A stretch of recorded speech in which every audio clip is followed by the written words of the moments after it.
Dokja opens his eyes, and there are different sorts of letters flowing all around him. He gets that he must be inside of the Dream Eater's belly. He sees many texts flowing in different figures which he assumes must be the stories he has devoured over the period. He finds a text written, and he assumes this is the Founder's mother's story. He understands that other gods are rooted in the outer universe. Half of the Eater of Dreams is currently connected to the second floor of the Dark Castle, but its inside is a space that is linked directly to the outer universe. He tells himself that now that he is inside, there is no way of going out of it. He sees a spark and a voice comes from it that smells an interesting story. Dokja is stunned to hear a voice from it. The voice asks if he can listen to him. The notification shows that the fourth wall has been activated in full force. Dokja calls the Dream Eater God. He asks about him and asks if he is under some sort of protection. Dokja feels terrified, thinking he tried to enter his mind, but only got blocked because of the fourth wall. He could feel that the Dream Eater Lord wanted to consume him. Dokja tells him he came here to talk to him. Dream Eater mocks him, saying he loves to talk. He says there should be someone named Sojong Lee among the stories he devoured. He requests her return. The god tells him there's no story like that, and Dokja tells him he will give him a new story in return. The god asks him about the nature of the story. God asks if he wants to make a deal with him.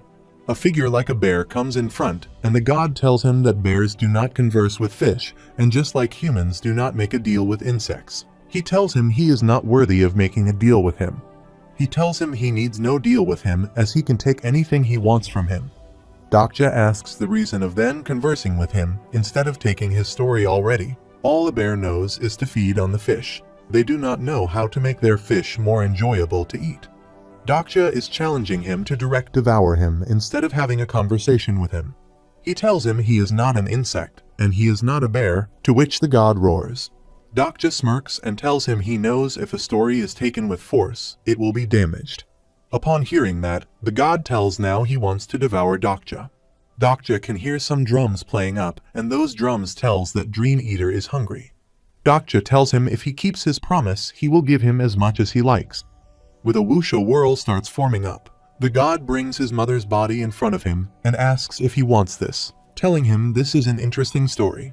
He tells him he saved her up because she was more delicious than other constellations with her. He tells her he wants to devour Dokja, but doesn't want to give up on her as well. Dokja tells him he is acting like a beast who has no restraint. The god mocks him by saying he is an insect, which doesn't bother him. Dokja is angry, and with that, the god ends their conversation. Dream Eater is about to devour his mother, but he has decided he will devour both of them. Dokja smirks and tells him he can eat as much as he wants, but here is the caveat. He tells him not to leave any left over. He puts his hand wide in the air and starts to use his powers. Dokja opens his arms and invites him to eat as much as possible. The god starts moving forward and eating on his stories. He bites and cracks, and keeps eating. Dokja tells him to keep eating until he reaches the part he wants to stop. The drums keep beating and Dream Eater keep eating his stories, acquiring a great taste from them, and the fourth wall is reacting to the vibration hitting the wall. Just then, when the Dream Eater is eating his stories, a flash of stories comes at him, and he doesn't understand what is happening. Dokja is in great pain, thinking that Younghyuk faced the same thing at his 136th level, but he didn't die. Dokja recalls that Younghyuk also let the Dream Eater approach when he wanted to devour him. Dream Eater gets to the story where Younghyuk lets him approach and devour him.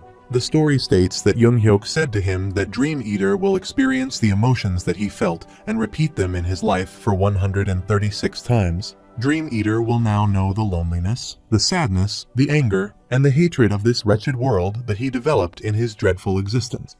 Dream Eater experiences Younghyuk's words that as Dream Eater considers humans less than bugs, now he will face the same thing about himself, and he will feel the pain of the bug that this bug has felt his whole life if he keeps eating him. As the words of Younghyuk comes that Dream Eater should feel free to devour until he is intoxicated, the Dream Eater gets a crack in his body and his body starts bursting. Dokja angrily with half of his body eaten says, there are some stories in the world which should never be devoured.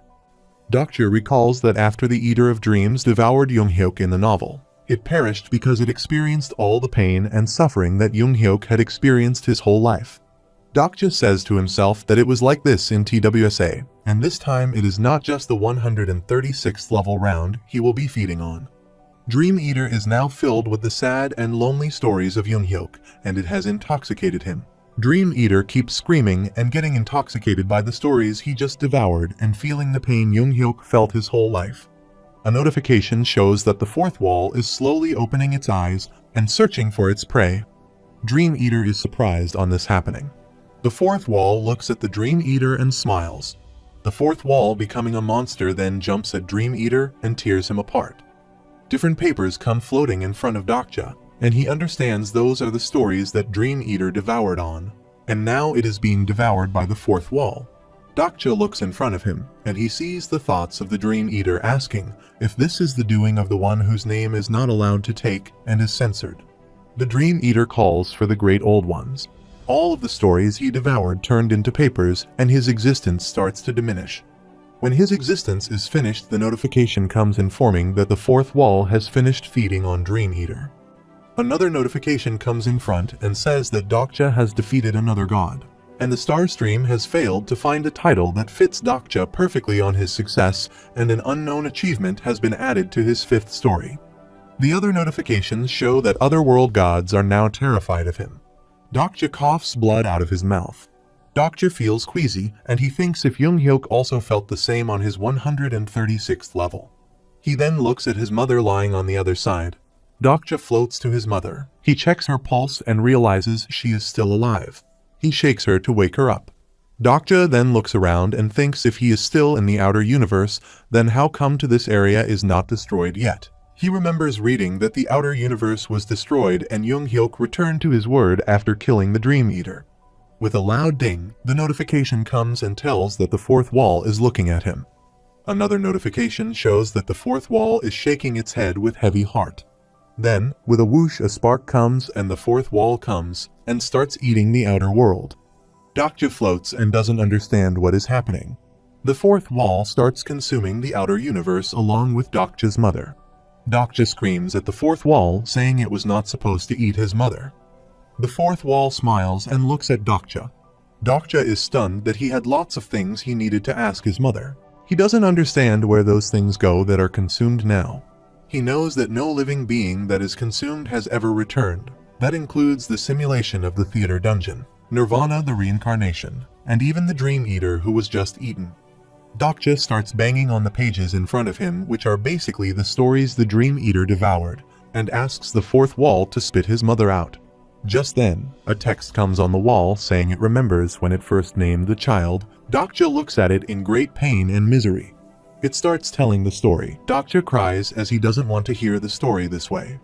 The story says that maybe this is when their differences started to surface.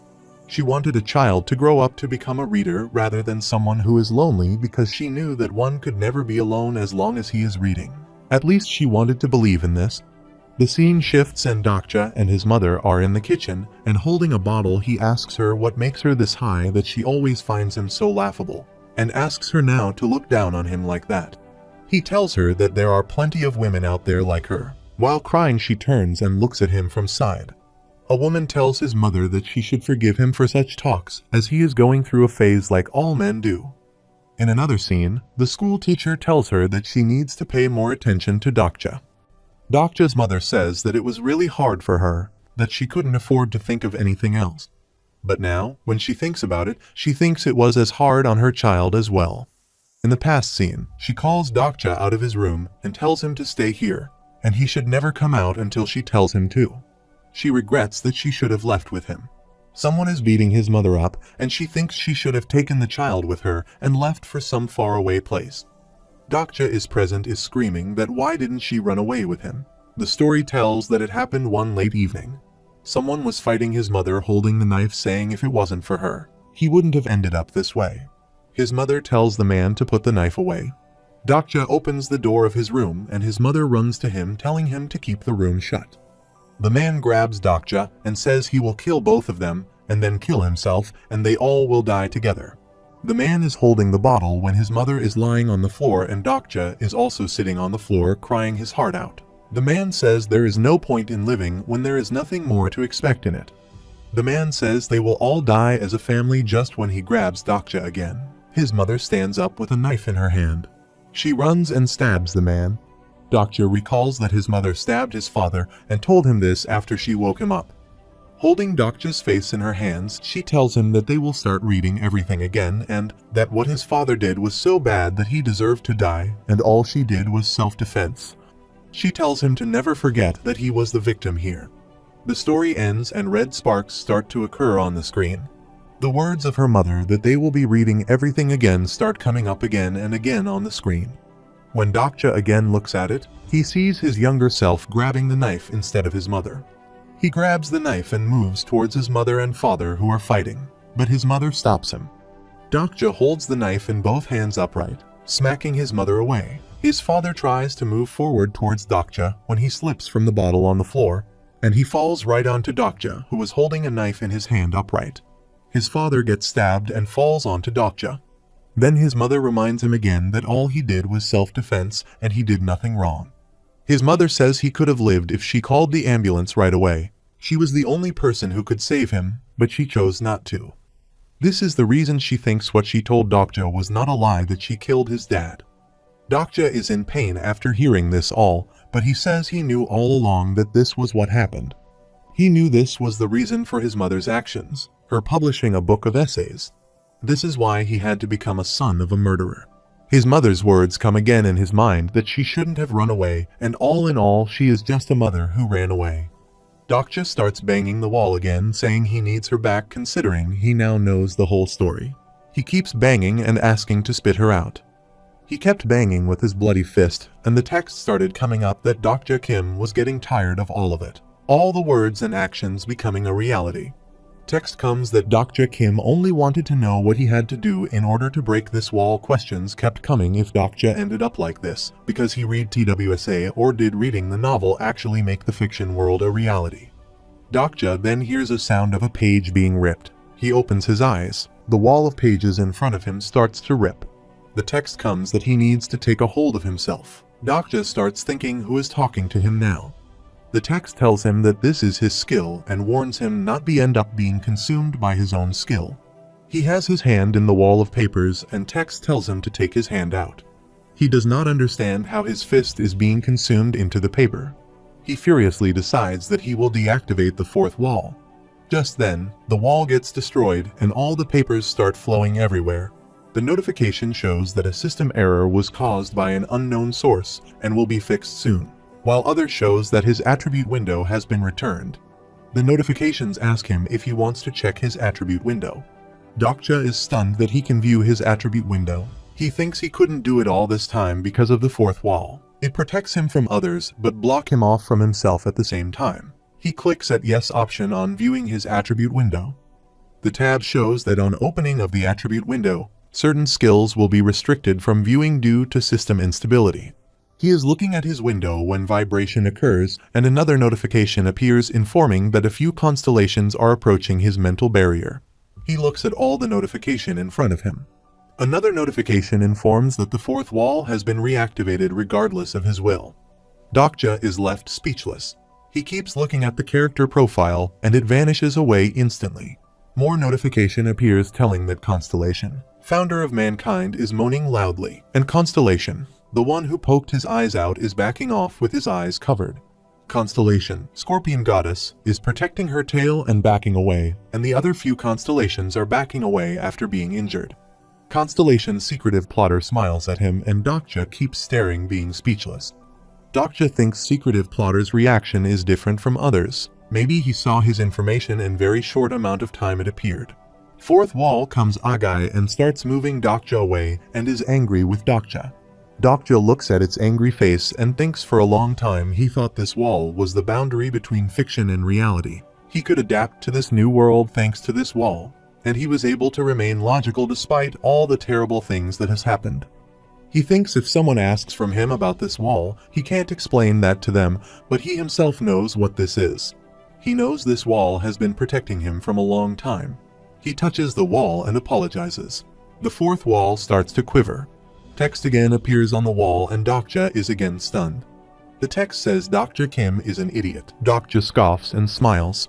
Dokja pats the wall and the wall starts reading his thoughts all over again. Dokja smiles and asks it to stop it. The wall turns its head away prudishly. The fourth wall tells him not to turn it off again forcibly. Dokja smiles and tells it he will do as it says, but he needs a favor in return. He asks it to give his mother back. The wall again shows his thoughts that he hated his mother, but now he has finally learned about her struggles and Dokja agrees with the wall. The wall shows more emotion, saying he still hates his mother. Just because she has faced trauma doesn't make it go away that she left him, and Dokja calls the information very insightful and again agrees. He tells the wall that he cannot explain everything as not everything can be exposed in words. Dokja begs the wall to help him as he has very little energy left. Sparks happen and the wall returns him to his mother. He holds his mother in his arms again and thanks the wall. The wall feels sleepy and sleeps. Cracks start appearing and a bright golden flash comes from the cracks. Dokja covers his eyes when a notification comes that secretive plotter has chased away the great old ones who were spying on him. Notifications show that his rank has been adjusted in Dark Castle. He has been ranked second in Dark Castle. He has met all the requirements for the main scenario's hidden condition. He is now eligible to challenge the Dark Castle's final scenario. Dokja is now lying in a casket and everyone above him is talking about him and how he always dies but will come back until tomorrow. Huiwen says he is dead, they had to put him in a coffin, and another question is that he went to find another hidden piece. Younghyuk says all the dark pieces found in the Dark Castle are useless. He says he has to get him to the next floor. Hyunseong says that they seem to be close now. Younghyuk passes him a glare. Seeing his glare, he tells him not to look at him like that. Huiwen says that no one in the world will stop fearing death, just because they can come back to life. Yuseung sits with his coffin and says if it wasn't for him, she would be dead. Jihai says if she had 2 lives, she would give one to Dokja.